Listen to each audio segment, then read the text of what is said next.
आज जब बजट पेश हुआ तो वित्त मंत्री निर्मला सीतारमण ने एक बड़ा ऐलान किया और उस ऐलान के बाद संसद में तालियां तो बजी ही बजी, दफ्तरों में भी तालियां बजी हैं।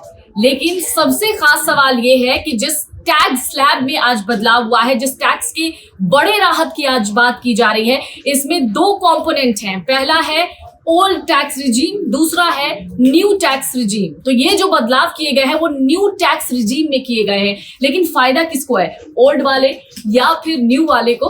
हमारे साथ इस वक्त सीए शुभ नारायण जी जुड़े हुए हैं। शुभ जी, धन्यवाद। ओल्ड टैक्स रिजीम और न्यू रिजीम जो दो तरीके की टैक्सेशन की व्यवस्था है गवर्नमेंट की, तो पिछले 2-3 बजट से गवर्नमेंट जितनी भी स्लैब के बेनिफिट्स दे रही है वो न्यू रिजीम में ही दे रही है। धीरे धीरे करके लोगों के बीच में जो ओल्ड रिजीम है वो अट्रैक्टिव नहीं रह गई है। उन लोग सिस्टमेटिकली अपना कंपैरिजन करते हुए न्यू रिजीम की तरफ शिफ्ट होते हुए चले जा रहे हैं। हमने इस बार भी अपना देखा है कि करीब 70% लोग अब असेसमेंट ईयर 24-25 तक न्यू रिजीम में शिफ्ट हो चुके थे। ठीक है, तो जिस तरीके से लोग जो है न्यू रिजीम में शिफ्ट हो रहे हैं उसकी सबसे बड़ी मेन वजह ये है कि एक तो ये सिंप्लिसिटी है और इसमें टैक्स बेनिफिट डायरेक्ट है। आपको गवर्नमेंट की कोई भी जरूरतें पूरी नहीं करनी है कि पीएफ में जमा कराना है, आपको होम लोन लेना है, आपको एचआरए क्लेम करना है, आपको एनपीएस करना है, आपको तो ये सारी चीजें आपको कुछ भी नहीं सोचनी है। सीधा सीधा गवर्नमेंट आपको डायरेक्टली स्लैब के थ्रू बेनिफिट दे रही है। इसलिए लोग जो है आज की डेट में न्यू रिजीम की तरफ मोस्टली शिफ्ट हो गए हैं और मुझे लगता है इस बार का बजट आने के बाद तो 95% से ज्यादा लोग उस रिजीम में शिफ्ट हो चुके होंगे। और दूसरी बात ये रही कि ओल्ड रिजीम में गवर्नमेंट ने पिछले 2-3 साल में कोई भी इंसेंटिव, कोई भी एग्जेम्पशन नहीं दिया है। इसलिए मुझे लगता है कि अगले 1-2 साल में ये ओल्ड रिजीम डिसकंटिन्यू हो जाएगा। अच्छा, जो अभी ओल्ड रिजीम में है वो क्या कर सकते हैं, कैसे अपने आप को न्यू टैक्स रिजीम में शिफ्ट कर सकते हैं? देखिए, सैलरीड क्लास एम्प्लॉय जो हैं उनके लिए तो गवर्नमेंट ने सीधी व्यवस्था कर रखी है कि आप दोनों को कंपेयर करिए और जो मोर बेनिफिशियल है उस पे बने रहिए।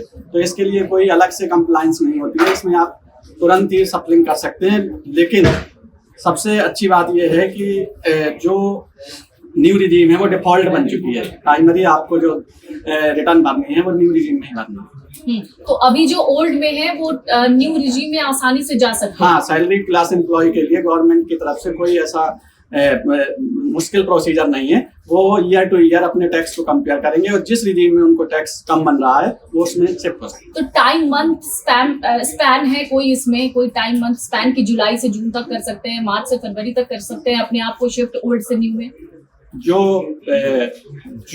रिजीम है गवर्नमेंट की तरफ से उसमें ये बोला गया है कि जो रिटर्न फाइलिंग की ड्यू डेट होती है उस ड्यू डेट तक अगर आपने शिफ्टिंग नहीं करी तो आपको न्यू रिजीम में ही रिटर्न भरना है।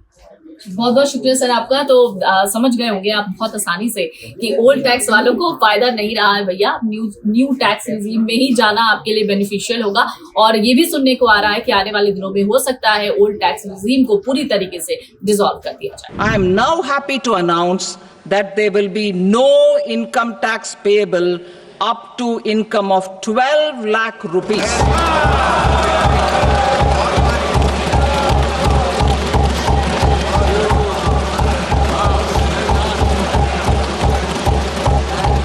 अमर उजाला जीवांजलि के सारथी की मदद लें और महाकुंभ में स्नान जरूर करें।